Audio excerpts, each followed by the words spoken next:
Okay. Okay.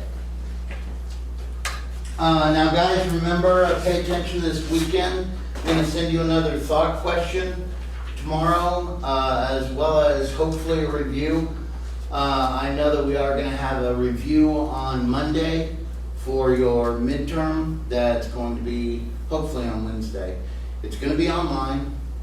It's going to be 20 questions. You'll have 15 minutes to complete it. So, bon chance. Best of luck. I guess that means, oh shoot, when then are you guys going to turn in your critical thinking? So that I might reconsider that, because then you guys are pretty much going to get next week off, right? Because you came Monday, you came Friday, so next week the other class comes Monday and Friday. And the Wednesday that you would have been here, you're going to be taking your exam. Okay, so the Republic of Texas pretty much has to decide after Sam Houston who's going to run. Sam Houston tries to put a lot of his associates up there, like Thomas J. Rusk, but without success. Some of the guys that he tried to pick were in other nations. And the last guy he picked out was the 30-year-old James Collinsworth, who was a hero at the Battle of San Jacinto, and he also was the Supreme Justice on the Texas Supreme Court. And that looked like it was going well, but in July of 1838, he jumped from a boat in Galveston Bay and drowned. Apparently it was a suicide. They did finally pick on Robert Wilson of Harrisburg. But by this time it was clear that Mirabeau, his vice president, Mirabeau Lamar, was going to be a member of the other party. Now, because we didn't really have political parties in Texas then, like Republican or Democrat, this pretty much was either pro-Houston or anti-Houston. And basically, Lamar was able to garner a lot of support. And in his first inaugural address to Congress, President Lamar promised an ambitious public program in keeping with his belief that Texas should remain an independent republic. And even though some of his plans didn't prove successful, others were adopted and are of enduring value. For example, he is the father of public education here in Texas. On January 20th, 1839, he provided that each county should be given 3 square leagues for primary schools, and that 50 square leagues of land should be set aside for 2 colleges or universities. Now, what's funny is that's a huge amount of land. And of course, at first, this land was like in East Texas. And then, because government is government, they moved it and moved it and moved it again to less desirable land until the 50 leagues that was going to go to Texas education was out in the middle of scrap desert near the Permian Basin. And just what happened to be discovered underneath that scrappy land? Nobody here has ever heard of Odessa in Midland? Guys, oil. That is why UT Austin has the 3rd largest endowment out of all colleges and universities. The only 2 that are above it are Harvard and Yale. But And now the other schools in Texas also get their bite of that oil money as well. But that would have been impossible had not Mirabeau Lamar started out. Then, in January 26th of 1839, he started the Homestead Law. Now guys, this is a revolutionary thing because it basically says that your homestead, your home, your land, cannot be taken away to pay your debt. It says that counties and other debtors cannot take away your land. This is the first time that something like that had been enacted in what would become part of the United States of America.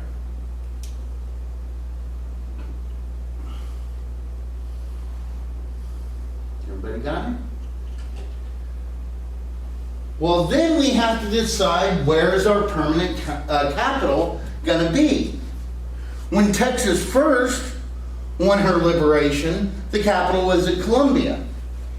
Then, in December of 1836, they moved it to Houston, with the understanding that Houston was not going to be a permanent capital, unless they decided it's going to be a capital by 1841, if another better place hadn't been found. So, of course, as soon as Mirabeau Lamar gets into office, he wants to move the capital, especially he was anti-Houston. He did not like Sam Houston.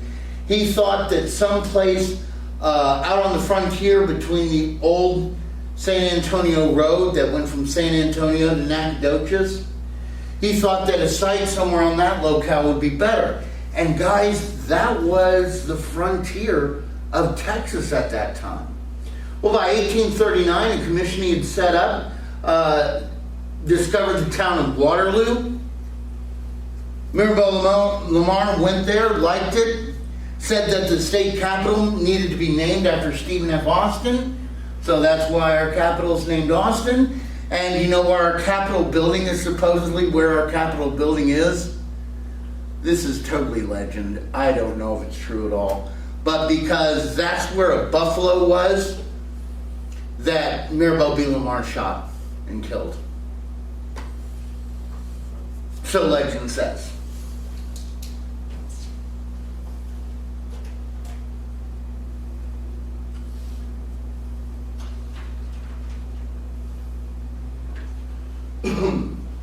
Well, now we get to kind of a much more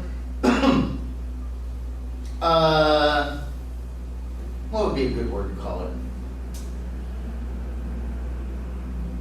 A much more controversial part of Mirabeau B. Lamar.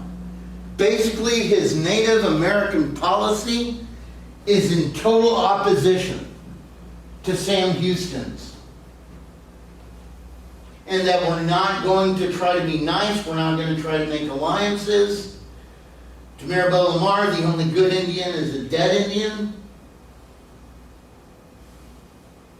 Basically, he wanted Indians to either conform to Texas laws, leave the nation, or be exterminated. And as Secretary of War, Albert Sidney Johnston, a majority of Congress, and many others totally agreed with him.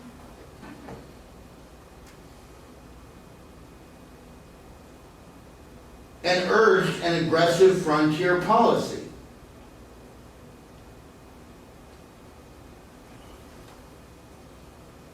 Now, guys, out on the frontier, and guys, we're even calling East Texas the frontier. You had a lot of Native American problems. You had the Comanches and Kiowas attacking in East Texas. The Cherokees under Chief Bowles, they kept their peace. They kept their promise during the Texas Revolution, when the Texas government said, oh, we're going to give you land, everything's going to be fine. But by 1839, they are chafing and they want their land.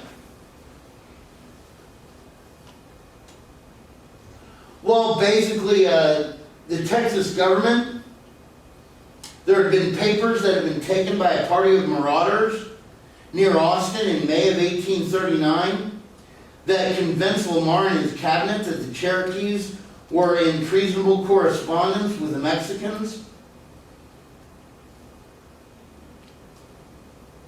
And Lamar orders, goes out there right when harvest is due, and it is full in the vines, and he demands that the Cherokee leave.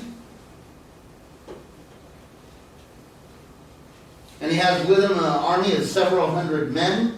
The Cherokee, of course, refuse, and the Battle of Nueces takes place on July 16th near the present city of Tyler, where the Texans defeated Chief Bowles, ending in his death, and almost 100 of the warriors were killed. The remainder were driven across the Red River into Indian Territory.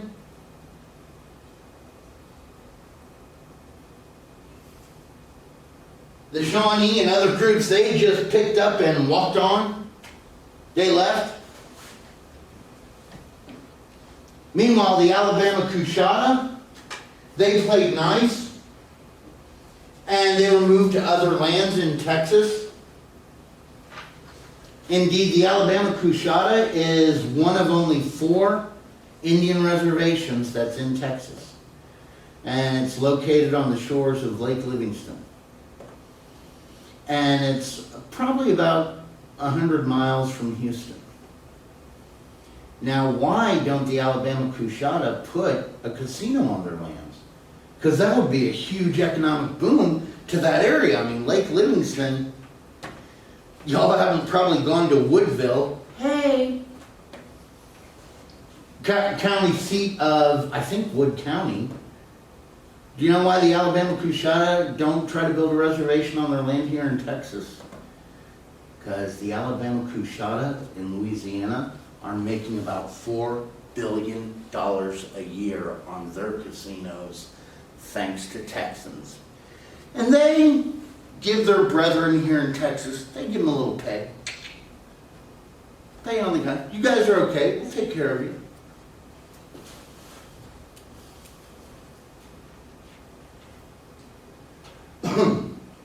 Now, see, that might be okay for the other tribes, but then we got the Comanche.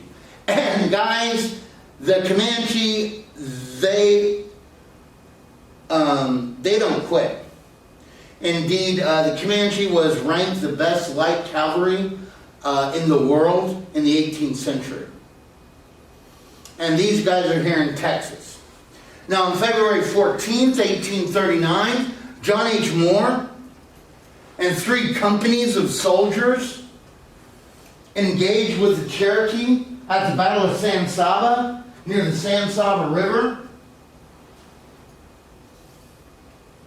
And needless to say, the Cherokee give them what for? In other words, we lose.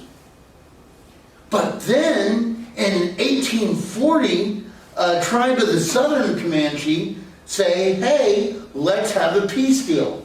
Let's meet in San Antonio and sign a peace deal. And the Texans were like, okay, sounds great. Bring all of your white prisoners, we'll do a prisoner exchange, and we'll sign this peace treaty. Well, in San Antonio, the Comanche and about 65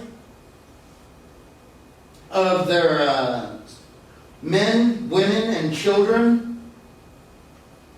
are there, and they bring one white captive who was a horribly mutilated 15-year-old girl. Because the Native Americans, they do things like they chop off their nose, chop off fingers, because they believe that whatever form your body was like when you died, that's what you'd be reincarnated as. And if you had your nose chopped off, everybody could tell, oh, he'd been captured by the Comanche, according to their beliefs. Well, as you can guess, a fight ensued. This happened on March 19th of 1840. And there were hidden troops. They were meeting at the council house in San Antonio. And there were Texas troops hidden, as well as a cannon. But I don't think they utilized the cannon. And basically a battle ensued where 35 Indians were killed and 29 were later taken prisoner. Of the Texans, we had 7 killed 8 wounded. And later on, when the Comanches that didn't come into San Antonio, hear about what happened at the Council House fight, they massacre all their prisoners. They kill every single buddy they kidnapped. Then they go on a war spree, looting towns like Victoria, Linville, near Port Lavaca, where they just attacked everything, took it on their trail of treasure. And of course, if there were any settlements in between, they attacked those as well.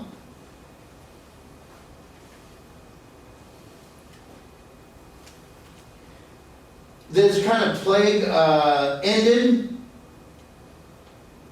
at Plum Creek near Lockhart on August 12th,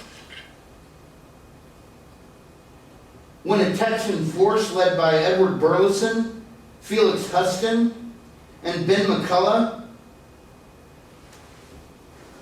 engaged the Cherokee raiding party.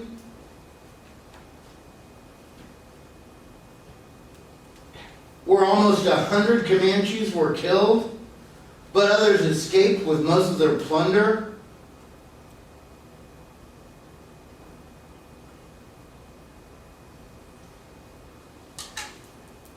War wasn't resumed again until the autumn, when the Texans killed an estimated 130 Comanche, but regained a large amount of the plunder and livestock that was taken on the Linville raid.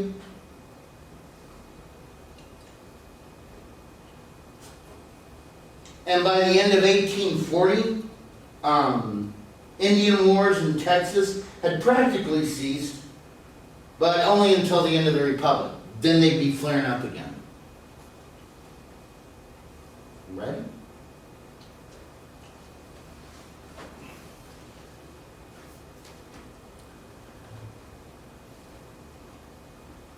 So what was the cost of the Indian policy? Well, guys, it was crushing.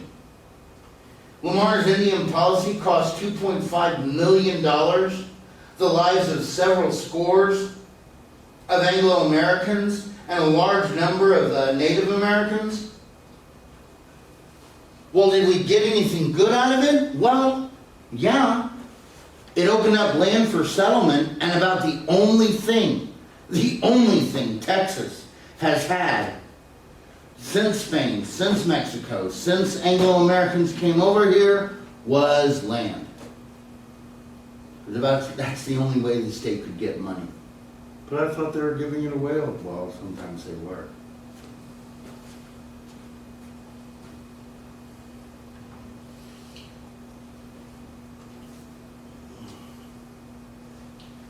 Let's see. Receipts for the 3-year period was $1,083,661. That's how much money was made through tariffs and other taxes underneath Lamar. $4,855,213. That's how much we spent. Guys, that imbalance isn't going to last. So what does he do? Well, he thinks, hey, I'm going to go to the U.S. and we're going to get a $5 million loan. That'll get us back on our feet. Well, guys, the only loan they were able to get in the U.S. was one for $457, $57 and $380.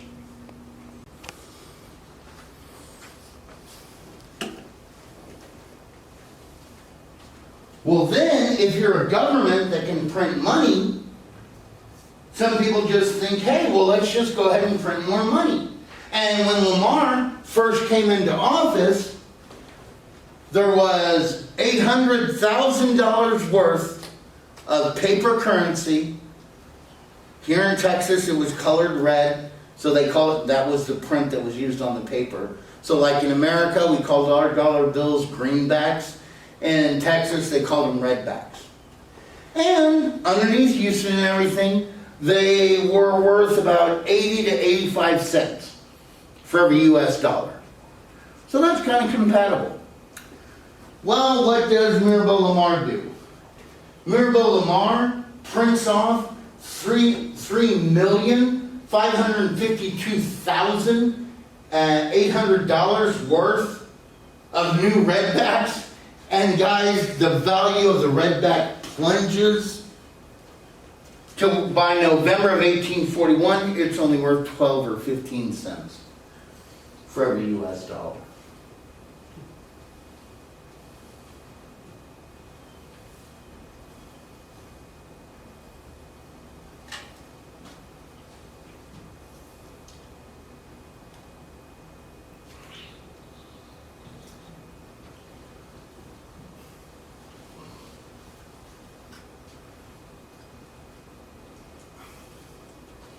Now remember though, Lamar, he's a dreamer.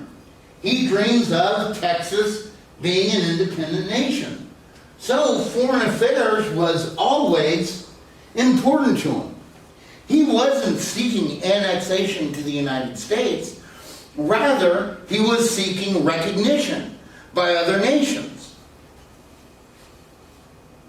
Because what is the benefit of recognition by other nations if another nation recognizes you? Anybody know? If another nation recognizes you, you can get loans from that nation. You can get military aid from that nation. It can be an ally that prevents other people from attacking you. His ambassador to Europe was James Hamilton, a former governor of South Carolina. He was able to sign a successful treaty with France on September 25th, 1839.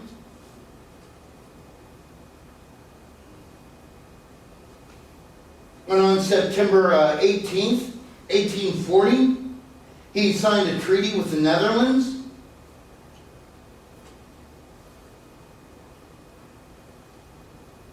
Mexico, however, at first underneath Houston, it had been reluctant because it didn't know if it could stand on its own 2 feet, and kind of had already treaties with Mexico. Well, by now, they're a little bit more willing to be friendly with us. But they had one caveat. Basically, we want them to, we signed a treaty of commerce and navigation with them, a treaty that obliged England to mediate with Mexico for Texas independence. And if Mexico did agree to recognize our independence, we told England that we'd assume $5 million of their debt. And England said, okay, we'll think about it, but tell you what, you are going to have to recognize that England has the right to stop slave ships bound for Texas. Because, guys, England had made so much money off the slave trade, by the 1820s they want to eradicate it. They see it as totally evil. Okay? And so they're going out and they're stopping slave ships. And when the Texas Congress heard this, they're like, I don't know, I don't think we should sign it. But eventually they do.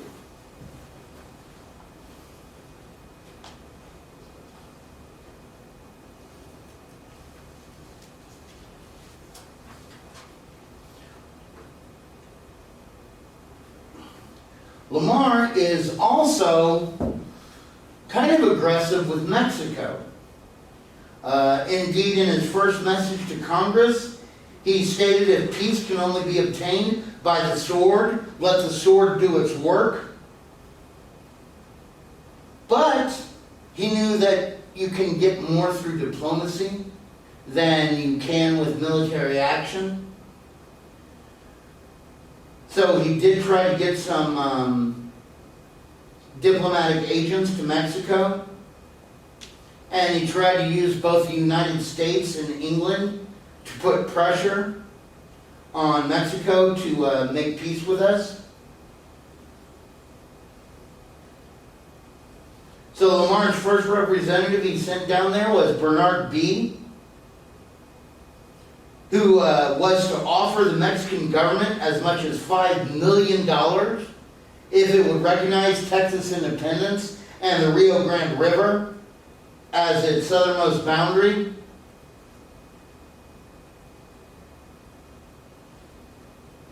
But B never really got past Veracruz, where he had landed. So that whole plan didn't go well. Then we dispatched a guy by the name of James Treat.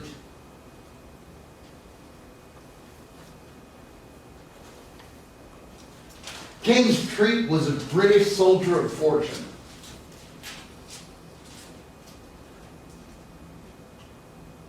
Who claimed that he was a friend of Santa Anna. And now that Santa Anna was back in power, he wanted a treaty with Texas.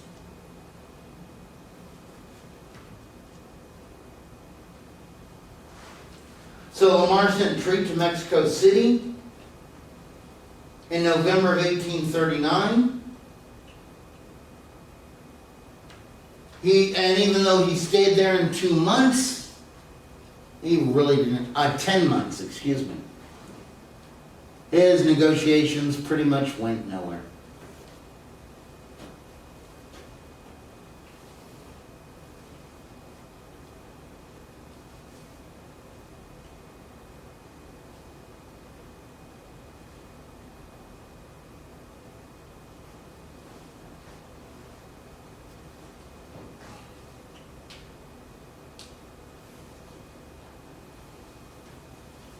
He tries to send one more diplomatic mission to Mexico, tries to be nice. That, of course, doesn't work out. So in 1841, we sign a treaty of friendship and recognition with the Yucatan.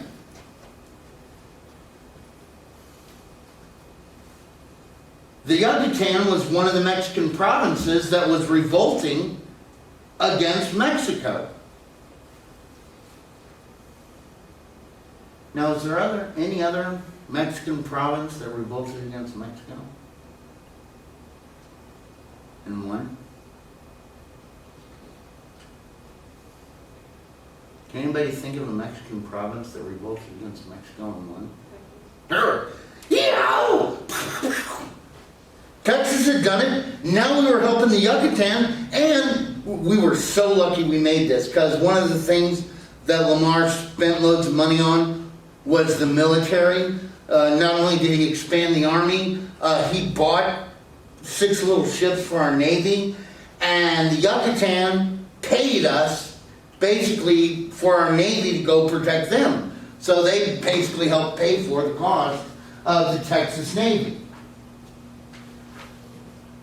Then, because here in Texas, we argue that the Rio Grande River is our southern and westernmost boundary, well, Santa Fe then is right there next to Texas. So he sends out this huge trading expedition to go all the way out to Santa Fe, New Mexico. Its origination point is near what is today Wichita Falls.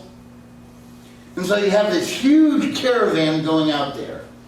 And it ends totally in failure. They kind of run out of water. They run out of everything. When they get out to Santa Fe is loyal to Mexico. They want nothing to do with us.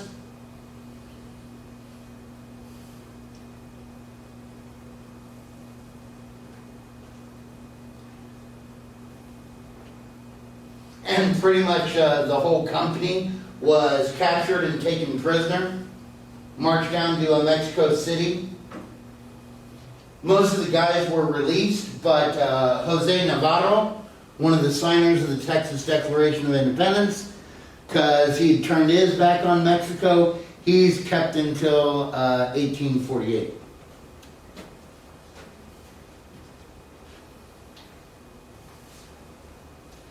Well, Sam Houston's second administration, from 1841 to 1844.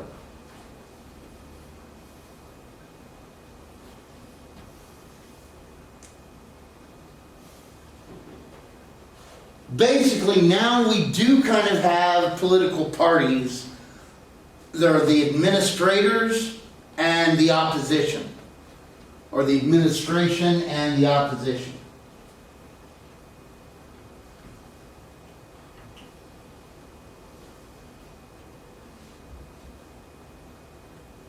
Most of the administrators were followers of Lamar, David G. Burnett, etc. Indeed, David G. Burnett was the guy who was running against Sam Houston in the second term. Sam Houston runs and has Edward Burleson as his vice president, and one of the first things he does is he goes on drastic budget cuts. Good old Mirabeau P. Lamar, the guy who dreamed of us as an independent nation, spent so much money on his dream that he pretty much assured that we would have to be annexed to the United States of America.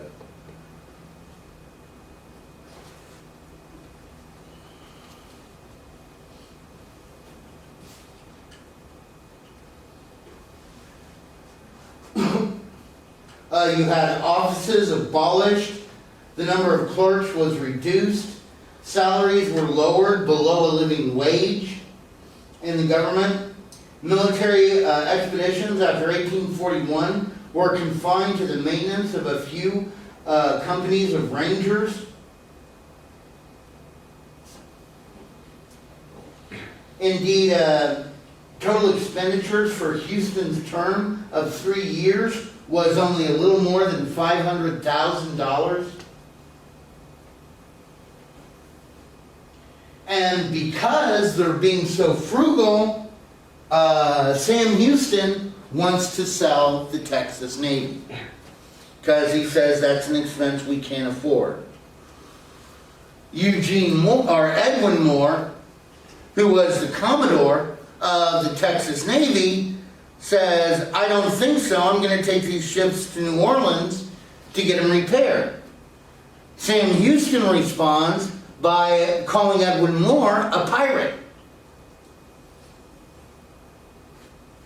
And the people of Galveston are so troubled by this that basically the city of Galveston buys the ships of the Texas Navy.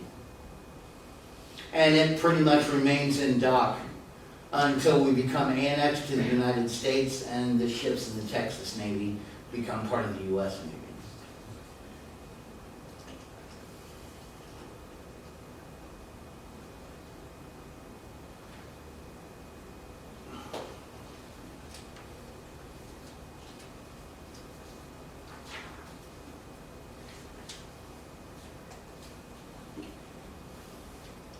What about in his treatment of Native Americans?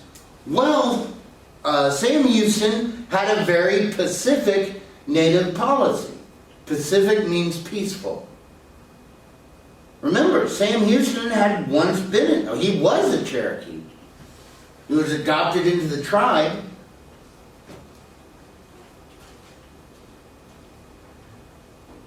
And by September of 1843,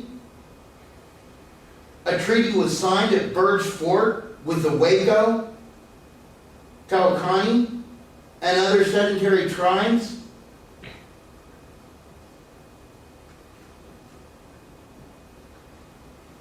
On October 8th, 1844, near present-day Waco, President Houston and Chief Buffalo Hump,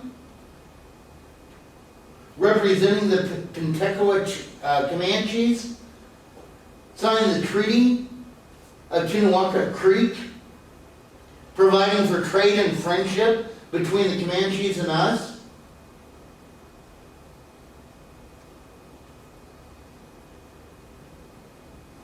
And basically, peace kind of lasted. Now, that peace wouldn't have been possible had Lamar not been as aggressive as he was to them. And basically the Comanches learned, hey, you can be mean or you can be cool. It's better to be cool. Oh, and by the way, guys, I'm not trying to make it seem like the Comanches were victims, because they weren't. They were a bloodthirsty group. If you're looking for somebody who's victims, blame my peeps, the Cherokees. Yo. There also was a squabble between two different, kind of like the Hatfields and McCoys. There was a feud out in East Texas between the regulators and the moderators. And underneath Sam Houston, that feud was put down.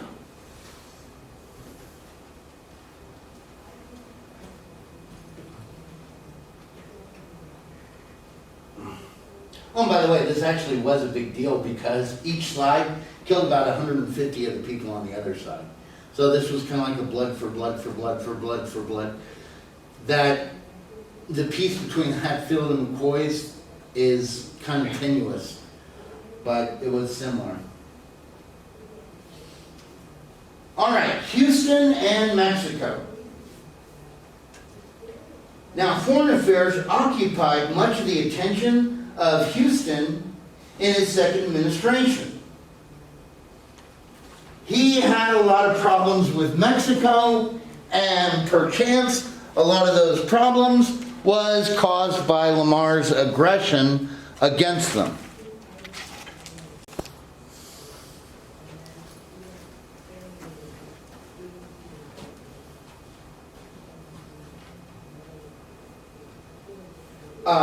In March of 1842, possibly because of retaliation against the Santa Fe expedition, Santa Anna sent an army into Texas, a Mexican force of about 500 men, commanded by General Rafael Vasquez.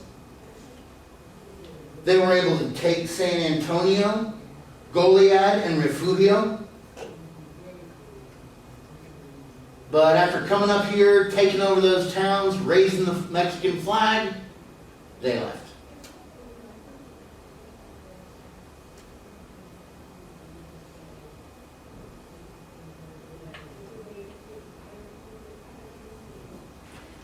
Well, when this happens, Sam Houston, guys, Austin is just a stone's throw from San Antonio. So he declares a public emergency. He declares that the archives, that the government basically be moved back to Houston. That we got to take all the archives, because that is like too close to the frontier. But the Austinites, and continuing to keep Austin weird, led by Miss Angelina Bell Everly, she actually got a cannon and pointed it at the people that were trying to take government files out. You take this over my dead body. So the capital stayed in Austin.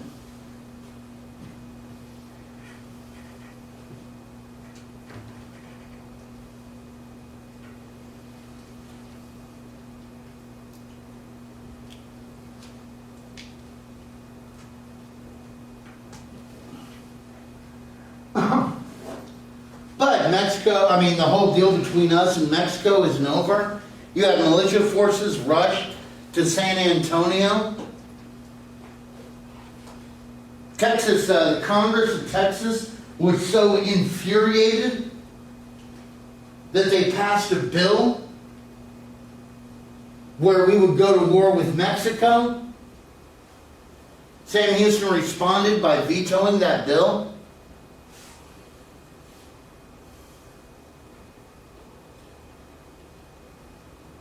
Once again, perhaps to look better to his people and solidify power, Santa Anna sent another army here underneath General Adrian Woll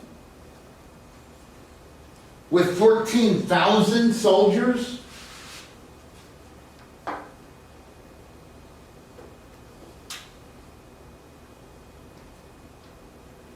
Again, the militia was called out and gathered at San Antonio.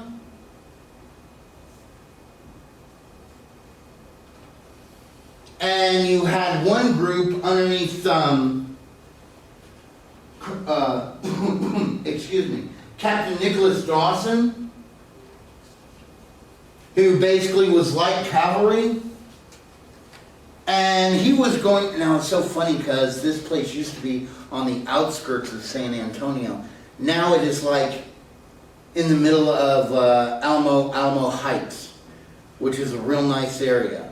Anyway, Captain Dawson has his men, and he had about 35 men. They come across an engagement of about 60 Mexican cavalry. And basically they have a fight. Captain Dawson's men are massacred. It's called the Dawson's Creek Massacre. They named the creek after him as well. And what's interesting is that one of the people that fought so hard for Captain Dawson was his slave.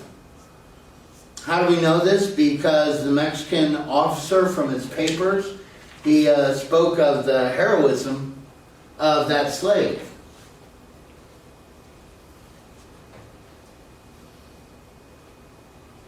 Anyway,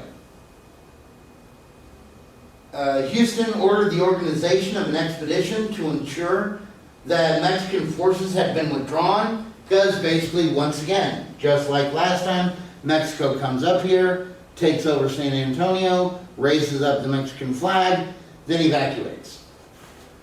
Well, an expedition was organized to make sure that Mexico had left the area. It's underneath General Alexander Somerville, and it's got about 750 volunteers. And from Mexico, they marched down to Laredo, which they reach on December 8th, 1842. And they occupy Laredo. Well, because it looks like the Mexican troops have retreated to the other side of the Rio Grande. Most of the soldiers go back home. But then, and Alexander Somerville says, okay guys, go back to your farms. And most of the men, like I said, do, except for a group of about 40. And these 40 guys go, no, we're going to attack a Mexican town. The town they chose was Mier. They cross the river, they take over Mier, and then the Mexican army comes and kills some of them, takes the rest prisoner, marches them down to a prison in Mexico City.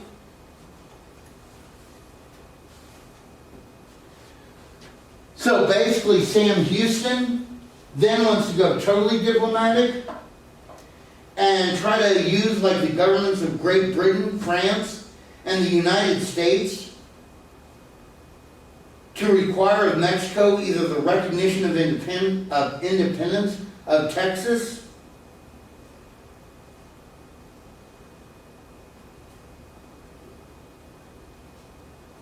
and be nice. Well, what does Santa Anna respond to this with? Well, Santa Anna agreed to make a truce with us in 1843. Only if we recognize that we're part of Mexico.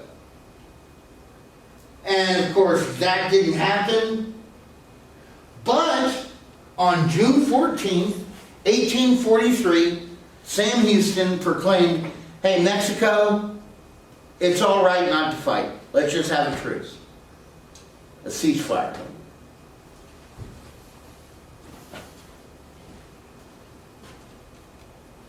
And pretty much that ceasefire, believe it or not, held up until it looked like we might become a part of Los Estados Unidos Americanos. Okay, guys, remember, be on the lookout for your review, at least. Okay, that'll be sometime this weekend. We're probably not going to have a thought question because of the wackadoo schedule for you guys.